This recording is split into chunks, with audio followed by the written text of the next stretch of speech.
ගරු ක්‍රිෂ්ණන් කොලෙච්චෙල් ගරු මන්ත්‍රීතුමිය මිනිත්තු 9ක කාලයක් ලැබෙනවා.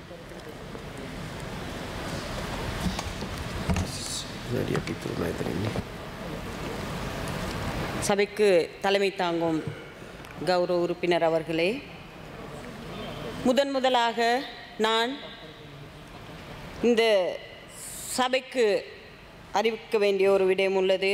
அதுதான் நேற்றைய தினம் ஹட்டன் பிரதேசத்தில் செனன் தோட்டத்தில் முழுமையாக ஒரு லயக்குடியிருப்பு தீக்கிரையாகியுள்ளது. மின்சார கோளாறு காரணத்தினால் இவ்வேளையில் விசேடமாக நுவரெலியா மாவட்டத்தில் பிரதிநிதித்துவப்படுத்தும் உறுப்பினராக அவ்விடத்தில் நான் இருந்திருக்க வேண்டும். அவர்களது அந்த தேவைகளை அவ்வேளையிலே பூர்த்தி செய்ய முடிந்தாலும் என்னால் அங்கு இருக்க முடியவில்லை. அதனால் அங்கு வாழ் எனது உறவினர்களுக்கு எனது கவலை நான் தெரிவித்துக் கொள்கின்றேன். முதலில் அதே போன்று கௌரவ உறுப்பினர் அவர்களே, இந்த சபையில் நாங்கள் அமர்ந்து கொண்டு எதிர்க்கட்சியில் உள்ள உறுப்பினர்கள் பேசுவதை பார்த்து கொண்டிருக்கும் போது மிகவும் கவலையாக இருக்கின்றது. ஏனென்று கேட்டால், இன்று தொழில் அமைச்சின் வரவு செலவு திட்டம் தொடர்பான அறிக்கையை சமர்ப்பிக்கும் இவ்வேளையில் விசேடமாக நான் மலையக வாழ் மக்கள் சம்பந்தமாக பேசுவதற்கு நான் தீர்மானித்துள்ளேன். இந்த நாட்டில் தொழில் புரியும் அனைத்து தொழில்துறையில் உள்ள தொழிலாளர்களுக்கும் தனது எதிர்கால வேலை திட்டத்தை தொழில் அமைச்சு முன்வைக்கும் போது மலையக மக்கள் தொடர்பாக இந்த சபையில் நான் சில கருத்துக்களை தெரிவிக்க வேண்டும். இந்த எதிர்க்கட்சி உறுப்பினர்களுக்கு விசேடமாக மலையக மக்கள் தொடர்பாக மிகவும் ஆழமாக அன்பாக இன்று எதிர்க்கட்சி உறுப்பினர்கள் பேசிக்கொண்டிருக்கின்றார்கள். அவர்களது குடியிருப்பு தொடர்பாக பேசுகின்றார்கள், அவர்களது சம்பளம் தொடர்பாக பேசுகின்றார்கள், அவர்களது சகல தேவைகள் சம்பந்தமாகவும் எதிர்க்கட்சி உறுப்பினர்கள் பேசுகின்றார்கள். கௌரவ உறுப்பினர் அவர்களே, விசேடமாக எமது வரலாறை நாம் பார்க்காது இன்று மலையக மக்களினது சம்பள பிரச்சனை பற்றி பேசுவதைப் போலவே அவர்களது வரலாறை பற்றி நாம் பேசாது எதையும் நாம் இந்த சபையில் பேச முடியாது. அதன் அடிப்படையில் பார்க்கும்போது இந்த நாட்டில் 1867 ஆண்டு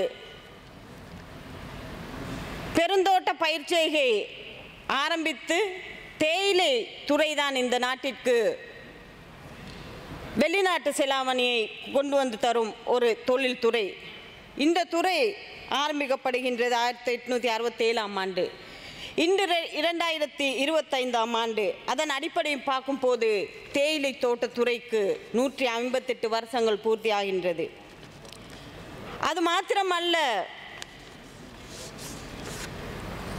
அந்த இடத்திலிருந்து தோட்ட தொழில்துறை இந்த நாட்டில் தொடர்ச்சியாக நடைபெற்று கொண்டிருக்கின்றது. இவ்வளவு காலமும் அன்று வெள்ளையர்கள் அமைத்து கொடுத்த வீட்டிலேயே எமது மக்கள் வாழ்ந்து கொண்டிருக்கின்றார்கள், எமது உறவினர்கள் வாழ்ந்து கொண்டிருக்கின்றார்கள். விசேடமாக நான் ஒன்று கூற வேண்டும்.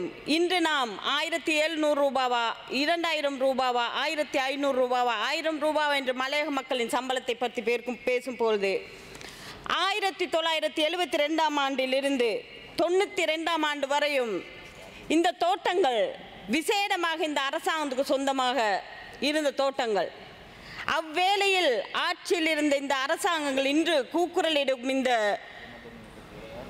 எதிர்க்கட்சி உறுப்பினர்கள் அந்த நேரத்தில் இருந்த அரசாங்கத்தினால் இந்த தோட்ட மக்களின் மலையக வாழ் மக்களின்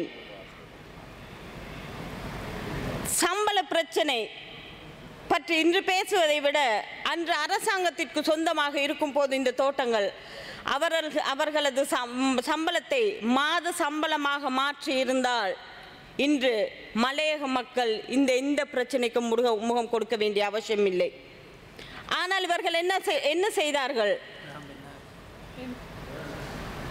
மலையக மக்களின் சம்பளத்தை மாத சம்பளமாக்குவதை விட இவர்கள் 1992ஆம் ஆண்டு நீண்ட நாள் குத்தகைக்கு பல்தேசிய கம்பெனிகளுக்கு இந்த தோட்டங்களை தாரை வார்த்தார்கள். அதன் பிரதிபலனத்தை இன்று மலையக மக்கள் அனுபவித்துக் கொண்டிருக்கின்றார்கள். அவர்களது சம்பள பிரச்சனையாக இருக்கட்டும், கல்வி பிரச்சனையாக இருக்கட்டும், சுகாதார பிரச்சனையாக இருக்கட்டும், இல்லை அவர்களது வீட்டு பிரச்சனையாக இருக்கட்டும், இது சகலதுக்குமே இது முதற் காரணமாக இருக்கின்றது. அன்று மலையக மக்களின் சம்பளத்தை மாத சம்பளமாக்கி அவர்களை அரச ஊழியர்களாக்கி இருந்தால் இன்று அவர்கள் இந்த அவல நிலைக்கு தள்ளப்பட வேண்டிய அவசியம் இல்லை. அவர்களது சம்பளத்தை பிச்சைக்காரர்கள் கேட்கும் அளவிற்கு கீழ்ப்பணிந்து கேட்க வேண்டிய அவசியம் இல்லை. அன்று இருந்த அரசாங்கம், அன்று இருந்த உறுப்பினர்கள், விசேடமாக எதிர்க்கட்சி தலைவராக இருக்கின்ற அவரது அப்பா காலத்தில் தான் இந்த வேலை நடந்தது. சரியாக இருந்தால் இந்த செயல் திட்டத்திற்கு எதிர்க்கட்சி தலைவர் கட்டாயமாக மலையக மக்களிடம் மன்னிப்பு கேட்க வேண்டும். அவரது அப்பா செய்த வேலைதான் இது. அவரது அப்பாவோடு இணைந்து கொண்ட அந்த அரசாங்கம் செய்த வேலைதான் என்று. அது மாத்திரமல்ல, இப்படி மலையக மக்களின் வாழ்க்கை தரத்தை இப்படி ஆக்கிய இவர்கள் இன்று மலையக மக்கள் சம்பந்தமாக, மலையக மக்கள் தொடர்பாக மிகவும் அன்பாக பேசிக் கொண்டிருக்கிறார்கள். அதன் விளைவாக இன்று மலையக மக்களின் தொழில் பிரச்சனையாக இருக்கின்றது. அது மாத்திரமல்ல, மலையக துறையில் எத்தனை தொழிற்சாலைகள் மூடப்பட்டுள்ளது? பதுளையில் 48, கண்டியில் 24, நுவரெலியா மாவட்டத்தில் 80க்கும் அதிகமான தொழிற்சாலைகள் மூடப்பட்டுள்ளது. இதன் காரணமாக மலையக மக்களின் வாழ்க்கை தரம் மிகவும் கீழ் போயுள்ளது. அது மாத்திரமல்ல, 1992ஆம் ஆண்டு பச்சை தேயிலை கொழுந்து 165% உற்பத்தியில் எடுத்துக்காட்டாக இருந்த போது இன்று 2025ஆம் ஆண்டு 112% குறைந்துள்ளது. இதன் அடிப்படையில் மலையக மக்களின் வாழ்க்கை தரத்தை எப்படி உயர்த்த வேண்டும் என்ற ஒரு கேள்விக்குறி எங்களுக்கும் இருக்கின்றது. இதன் காரணத்தினால் கல்வி, சுகாதாரம், சகல வழிகளில் தொழில், இளைஞர்களின் தொழில் ரீதியான பிரச்சனைகள் சகலதுமே பாதிக்கப்பட்டிருக்கின்றது. ஆனால் ஒரு விடயம் நான் இந்த சபைக்கு கூற விரும்புகின்றேன். சென்ற காலங்களில் மலையக மக்களின் பிரச்சனைகள் சம்பந்தமாக பேசாத அரசாங்கங்கள்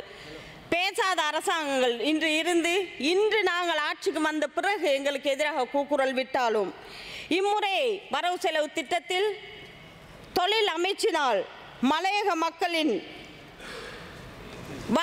வாழ்க்கை நிலையை மாற்றுவதற்காக சென்ற 2023ஆம் வருடத்திலும் மலையக மக்களுக்காக ஒதுக்கப்பட்டிருந்தது 10,068 மில்லியன் ரூபாய். ஆனால் நான் மிகவும் ஆடம்பரமாக கூறுகின்றேன், எமது தொழில் அமைச்சினால், NPP அரசாங்கத்தினால், தேசிய மக்கள் சக்தி அரசாங்கத்தினால் இம்முறை வரவு செலவு திட்டத்தில் மலையக மக்களின் கல்வி, சுகாதார, உட்கட்டமைப்பு சகல பிரச்சனைகளையும் தீர்ப்பதற்காக 16,738 மில்லியன் ரூபாய் ஒதுக்கப்பட்டிருக்கின்றதை நான் மிகவும் ஆடம்பரமாக கூறுகின்றேன். அதனால் நான் மிகவும் விசேடமாக கூறுகின்றேன், மிகவும் அவதானமாகவும் கூறுகின்றேன் எதிர்க்கட்சிக்கு, நீங்கள் கூக்குரலிடுவதற்கு முன்பு, நீங்கள் மலையக மக்கள் தொடர்பாக பேசுவதற்கு முன்பு உங்களது வரலாற்று ரீதியான நடைமுறையை பாருங்கள் என்று கூறிக்கொண்டு மலையக மக்களுக்கு மிகவும் அன்பாக கூறுகின்றேன். இந்த ஏமாற்று பேர்வழிகள் இன்றும் வந்து உங்களது பிரச்சனைகளை பேசுவார்கள், ஆனால் உங்களுக்கு தீர்வு கொடுக்க மாட்டார்கள். 76 வருட காலம் இதைத்தான் செய்தார்கள். அதனால் எதிர்வரும் காலங்களில் உங்களது தேவையை பூர்த்தி செய்வதற்கான வேலை திட்டங்களை தேசிய மக்கள் சக்தி அரசாங்கம் நாங்கள் முன்னெடுப்போம் என்று கூறிக்கொண்டு விடைபெறுகின்றேன். நன்றி.